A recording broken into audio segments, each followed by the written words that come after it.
Hey guys, welcome to Motorites. My name is Amit and this is the new Baleno, and let's address the first concern first. And I know a lot of you would be wondering as to what are the changes that have been made to enhance the safety of this car. And in terms of safety, a lot has happened. Now, since we don't have the NCAP crash test ratings, we cannot decidedly say as to this is better or not, but changes have definitely been made. And just to name a few, now this car sits on an all new 5th generation hardtech platform where you have 43% high tensile or ultra high tensile strength steel. 65 kg of weight has increased, of which about 50% has gone into the structural rigidity of the car, which comprises of the chassis components, the body in white, doors, etc. So essentially about 30 to 35 kgs of weight has gone into enhancing the structural rigidity of this car. Apart from that, now you have active safety features like ESP and you have 6 airbags. So overall, if I look at the picture, the safety of this car definitely would have increased. Now, apart from that, the design of this car has changed significantly. The dimensions have changed, and if you look at the car in profile or up front, you'd probably think that this is just a facelift because it looks very familiar to the Baleno that it replaces, but that's by design. Maruti Suzuki wanted to keep the silhouette and the shape and the stance of the car because it has been received very well. So that's the reason why the shape is similar, but the car is all new. Now, if you talk about the dimensions of this car have changed somewhat, and it's 5 mm shorter than before. It's 10 mm lower than before. And if you talk about the wheelbase, it's the same. If you compare it with the i20, it's shorter, it's less wider, and it's lower also. And compared to the Ultras, it's the same length, slightly narrower, slightly shorter, but the wheelbase here is about 20 mm longer. Now, those numbers don't matter much because the difference is very minute, and inside the cabin this car is also very spacious.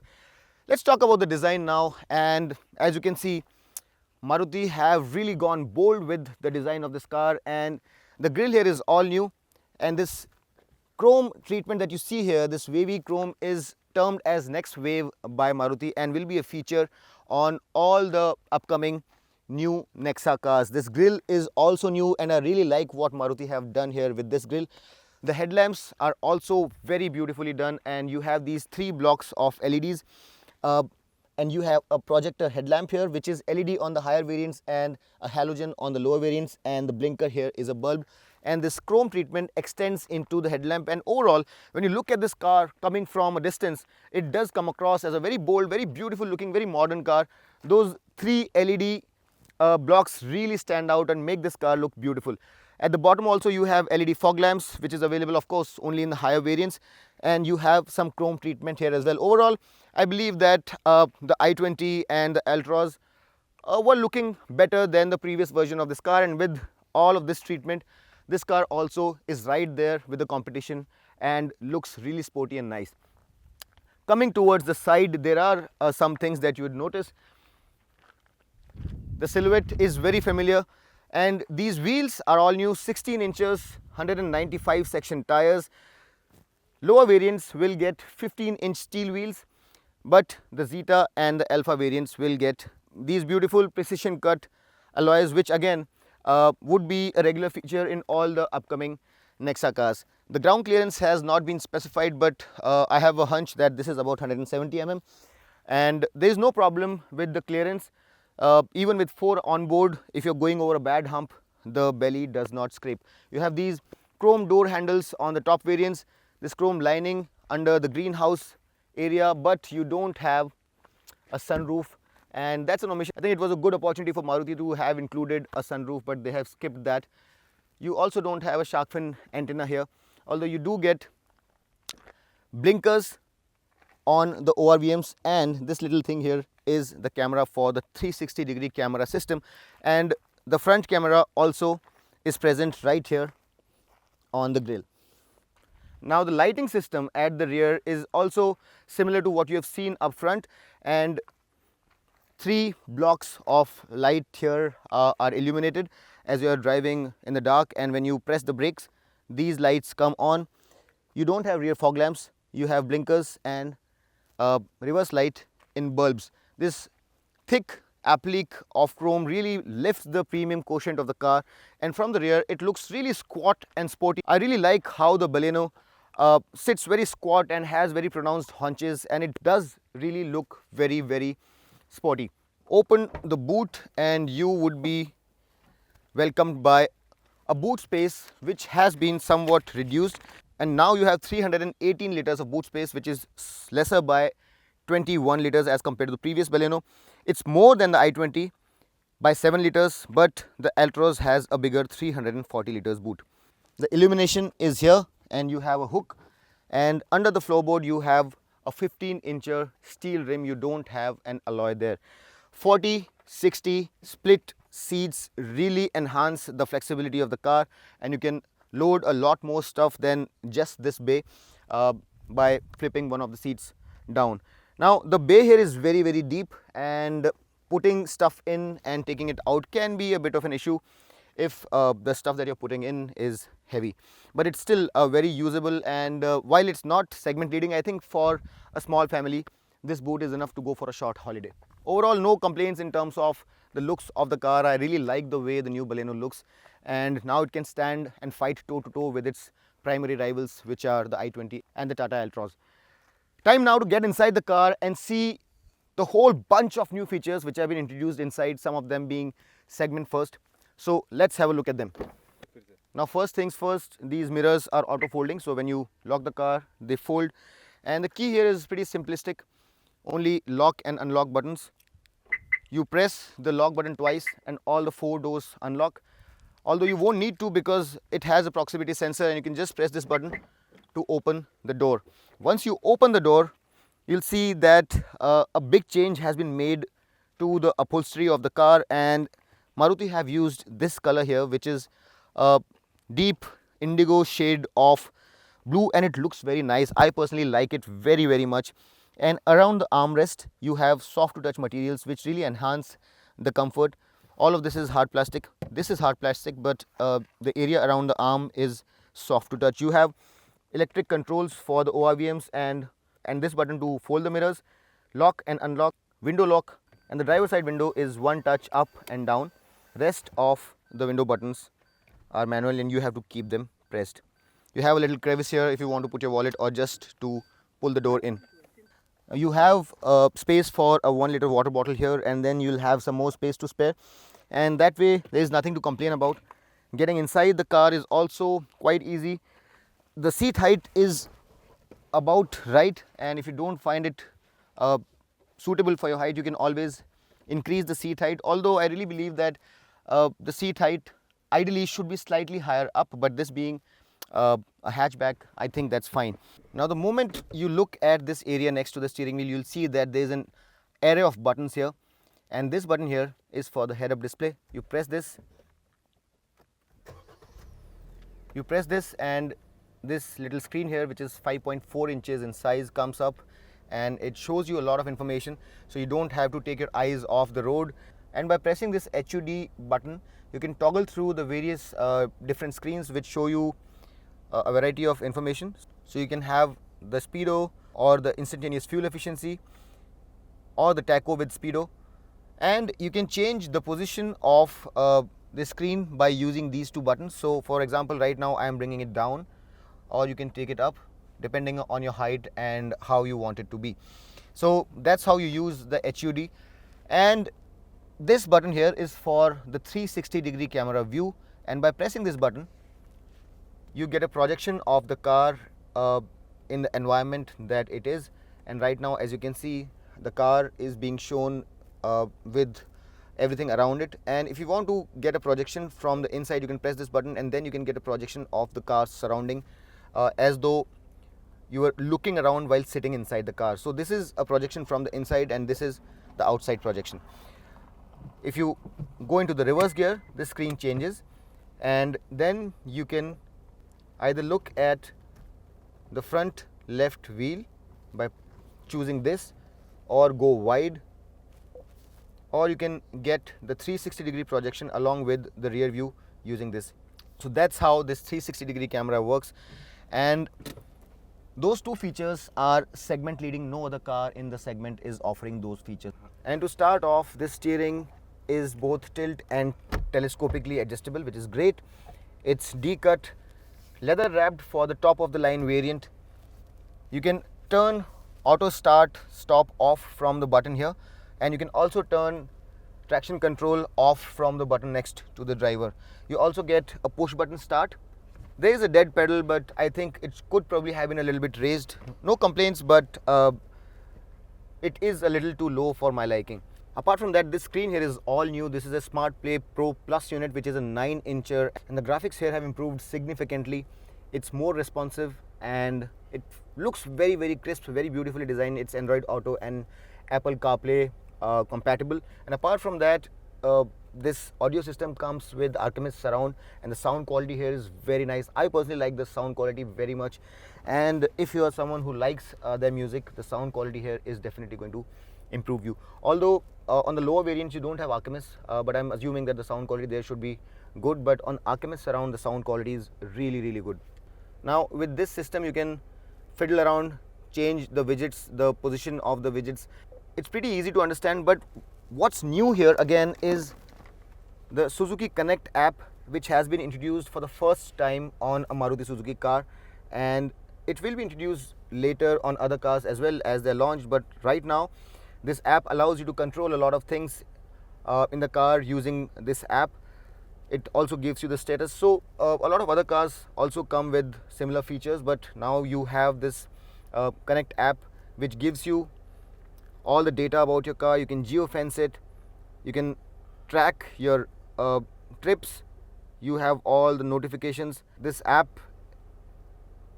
is a new feature and it's introduced on the Baleno first.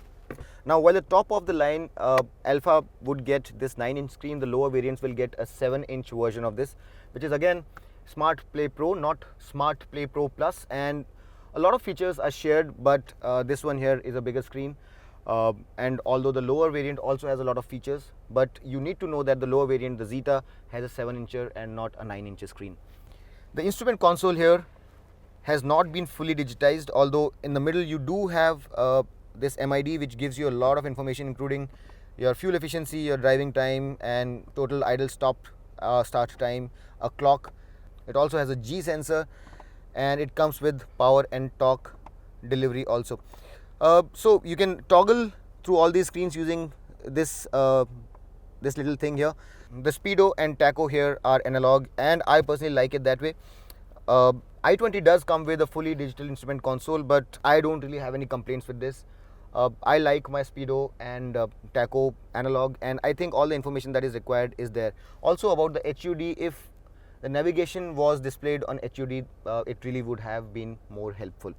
Now the controls for the AC also are new. You can control the flow from here and the temperature from here, and the rest of the AC controls are right here. The dashboard has been completely redesigned, and it's a 3D sculpted kind of a look that has been given to it. It's a hard wearing, durable plastic, although not soft to touch, but very well finished.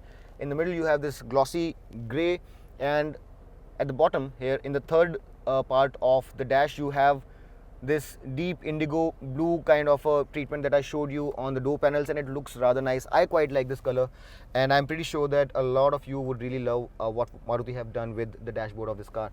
The glove box here is reasonably sized, but it is not cooled, so that's one feature that's missing.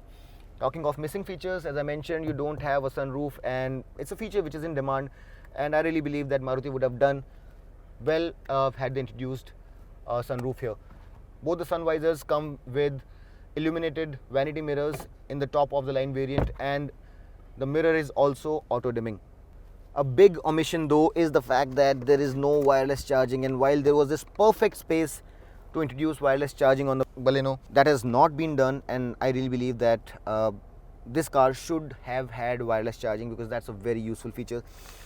Behind this little space here, which is very usable, you have these two cup holders which can also be used to put in your cell phone or wallet or whatever you may have, and this entire area is a very practical storage bin and can be very well utilized. You have a normal USB socket here, not a type C.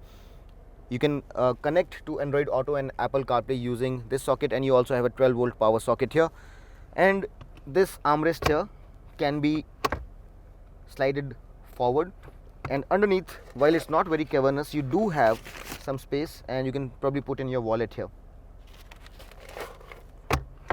It slides, but it's not height adjustable.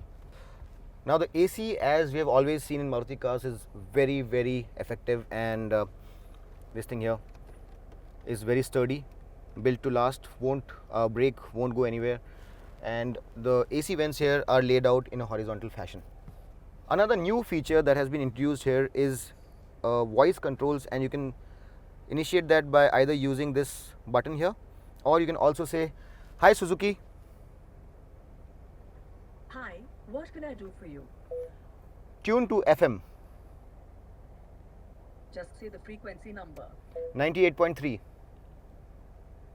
Actually, you are listening to same station. Goodbye for now. So with this command you can do a few things. It's not a very elaborate system, but there are some things like music, calls, etc., which can be controlled using voice commands. It's useful, and I really think to know that it's doing only a few things is better than giving a perception to the driver that can do a lot of things for you and then half the things it does not understand. So in that sense, it's a very usable feature, and I appreciate Maruti having introduced voice commands on the Baleno. Now, while this isn't exactly an omission, but had there been ambient lighting here, that would really have been appreciated. The seats here are all new too, and if you can see, it's very beautifully sculpted, and there are some very nice colors to it. It's like a 3D sculpted look that has been given to this seat, and it does look very nice, although the foam could probably have been denser. This foam is not the firmest or the densest that I've seen, and while there is enough support on the thigh, on the shoulders, it's quite comfortable, but I personally would have liked had the foam density been a little bit more. These seats are very comfortable, I'm not complaining, but the foam probably could have been a little bit better. The bolstering is quite nice, and they come across as premium looking seats and do lend an air of premiumness to the cabin as well. The headrests here are also adjustable. Needs a mention because a lot of cars don't come with an adjustable headrest up front. I really think that a lot of good overhaul has been done to the dash and the front part of the cabin of the Baleno, and all the things that really matter are here. They have done a very good job, and I am particularly impressed with this infotainment system. It really does do whatever is required of it very, very well. Let's go to the back seat and see how much space and what features we have there. Now let's see what's there in the rear door panel, and just like the front, you have this nice blue applique which is soft to touch, button for the window, chrome door pulls, space for 1 liter water bottle, and then a little space to spare, and getting inside here is quite easy. The seat height here is slightly raised as compared to the front, and as you can see, there is absolutely no dearth of knee room and leg room here. No complaints whatsoever, and there is good amount of headroom as well. So even if you are 6 feet or slightly taller than that, it's not going to be any problem. Like the front, the foam quality could probably have been firmer and denser. There is ample thigh support, but the foam probably could have been a little bit better. The recline angle of the backrest is just perfect. There is absolutely no complaints there, and the seats are also, as I mentioned, 60-40 split, so you can extend the storage by flipping them down. Both the passengers at the rear get individual adjustable headrests. However, this is available only on the top of the line variants. The Zeta and the Alpha lower variants don't have adjustable headrests. Middle passenger will get a lap belt, and you also get ISOFIX child seat mounts. There is a light here, 2 Type-C USB sockets, of which this one I think is a fast charger, and this here is the AC vent. There is some space to spare here. Now, while 3 people cannot sit abreast here, for short to medium journeys this car can be used by 3 people. And overall, the suspension on this car has been heavily overhauled. The torsion beam setup at the rear has been completely replaced, so this car rides a lot better than before. And in that context, the back seat now is more comfortable than before, and if you want to be using this car to be driven in the back seat, I think it does a fair job. Is it the most comfortable back seat in this segment? Probably not, but there is not much to differentiate, and I think it does its job just fine. Now this seat back gets this pocket here, but the seat back of the driver doesn't have a pocket. Also, an omission is the lack of an armrest, and had there been a wide armrest with 2 cup holders, it really would have added to the comfort and premium appeal of this car. Could have been introduced. I think not having an armrest does feel a little bit awkward, because this is a premium car and I would have really liked having an armrest here. Now, when we drove the Baleno in its previous generation, it was very apparent that it was not one of the most fun to drive cars per se. It used to float around a little bit, and while it was okay in a straight line, when you showed it a set of bends, it wasn't very sure-footed. So in that sense, I think the new generation Baleno is a huge improvement over how it was before, and a lot of changes have been made to the suspension, and it's all very, very evident.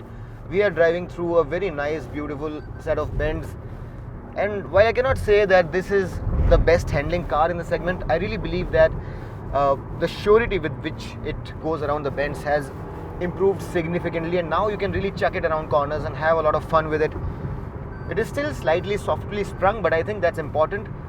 But it can be a reasonable amount of fun with its beautiful engine. This 1.2 liter K series engine is really a beauty, and while this is naturally aspirated, not turbo like a few others, it still is the most powerful engine in its class. 90 PS of peak power produced at a high 6000 rpm, and the torque is 113 newton meters, which is produced at 4400 rpm. Now, that power of all the naturally aspirated engines is the most, and the i20 gets only 83 PS here. 7 PS more power is available, although the torque on the i20 is 2 Nm more. But I can tell you that this car now, with the improved suspension, can drive very well, and I really like the way it rides as well. It takes in its stride bad roads and undulations really, really well, and you really can enjoy driving this car a lot. Now, another great thing about this engine is the fact that this is the most fuel efficient engine, and in the manual the fuel efficiency is 22.3 kmpl, and you'd be surprised to know that if you're driving with a light right foot, you can actually surpass that fuel efficiency number. On an open highway, 23-24 kmpl is not something which is too difficult to achieve on this car, and no other car in this segment can come close to the fuel efficiency of this engine. So in terms of power, performance, a balanced powertrain, I really think that this is the standout unit, and it can be a lot of fun. As I mentioned, the ride quality has improved. The torsion beam suspension at the rear has been completely replaced, and a lot of changes have been made to the chassis as well as suspension, and the difference is very, very evident. Now, the steering here isn't the most precise that I've seen. It is still a little vague at dead center, slightly on the lighter side as well, but as you pick up speed, it does stiffen up a little bit, and while around corners, you can feel that the weight has come on. Talking about handling, I think the one thing that can be improved is the tires. They start squealing quite early, and you can either increase the width of the tires after you buy the car, or you can probably buy better quality tires. They start squealing very early, and the grip from them could probably have been a little better. And as I mentioned, while this is not the best handling car, if you compare it with something like, say, the Hyundai i20 N-Line, which is of course a much more expensive car, or even the Polo, those cars are a lot better in terms of handling, but this one also is a lot better than what it used to be. It's very comfortable though, and over longer journeys, you are going to really enjoy driving this car. The gearbox here is also very nicely done. It's not the slickest shifting units, but it's notch free and is a joy to operate. The clutch action is light. For most of the practical purposes, I really believe that the Baleno has improved by leaps and bounds, and that unsure kind of handling that this car had in the previous generation has been completely eliminated. It can really be chucked around corners. The noise suppression has been done very, very well as well, and I do not hear any wind noise coming inside. I don't hear any ambient noise coming in, so the insulation is very, very good. No tire noise coming in, and the engine, as rev friendly as it always was. The limiter cuts in at 6200 rpm, and until that point this engine really revs freely. So no complaints whatsoever on the driveline front. There are some turbo engines which are more powerful. Since they are turbos, they have a lot more torque, ranging from 150 to 172 Newton meters. But I can tell you that this car doesn't leave you wanting for power. I really think that the power here is sufficient, and the fuel efficiency here is simply unmatched. So in that sense, handling has improved significantly, and the Baleno is a much improved car in terms of its sure-footedness. So now we are driving the AGS or the AMT variant of the Baleno, and as you can see here, you have reverse, neutral and drive modes, and you can also put it in manual where you can shift manually like so. So this is for downshift, this is for upshift, and the shifts here, as you would imagine, in an AMT are not as quick as on a traditional torque converter, but it is meant for convenience, and that part it does fantastically well. In fact, the fuel efficiency on the AMT is better than the manual, and the fuel efficiency here that you get 24 kilometers to the liter, which is fantastic, and you'll actually be able to get that kind of fuel efficiency from this car. So within the city also, if you're driving at 17-18 kilometers to the liter, is attainable if you are not in stop start traffic, and on the highway you can easily get 23-24 kmpl. So it's a convenient technology, works very well for part throttle. It's not meant for the enthusiast, but if you're looking for a car in city, I can strongly recommend that you can go with the AGS. It's a fantastic technology to save you the worries that come along with rowing a manual transmission. Now we can talk about a lot of things, but I'll cut straight to the chase. If you're looking for a premium hatchback where fuel efficiency in petrol is your priority, this is a standout car. There is absolutely no other car in this segment which can come close to this car in terms of fuel efficiency, and it doesn't give up on performance while achieving that. So if you want a car which is very practical and has fantastic fuel efficiency, is loaded with a lot of features, the Baleno is a fantastic car. However, if you are looking at the fun to drive element, if you are looking for some handling, I can probably recommend you can go and test drive the i20 N line, which is a very distinctive product when it comes to handling and dynamic ability. But as a well-rounded car which offers fantastic fuel efficiency, practicality and the widespread Maruti Suzuki network, I think the Baleno hits the sweet spot. It's a fantastic car and a very, very practical car. So if you're looking for something which is practical, fuel efficient and something that gets you a good bang for your buck when you want to go back to the market to sell it, I think the Baleno is a fantastic option. If you want to know the prices, this one here retails from 6.4 lakh rupees to 9.5 lakh rupees. Compare it with the i20, and the i20 is 7 to 11.5, which is quite steep as compared to this. Then you have the Altros, which is priced lower from 6 lakh to 9.4 lakh rupees, but I can tell you that the engine on this car is a lot superior than what you will get on the Altros. You can also go with the Glanza, which is the old Baleno, but with this having been launched, I wouldn't recommend that. So a very nice car, very well done car, and I would like to congratulate Maruti Suzuki for having come up with a very, very competent product. So if you like this video, if it answered the questions that you were looking for, do hit that like button, subscribe to Motoroids, and do share this video with your friends who might benefit from it. If you have any comments, if you have any questions, please put them down in the comment section. I'll go through all of them, and if there's something that needs to be answered, I'll make sure that I'll answer your queries. Until next time then, this is Amit Chagani signing off. Rev hard, rev free, and drive safe.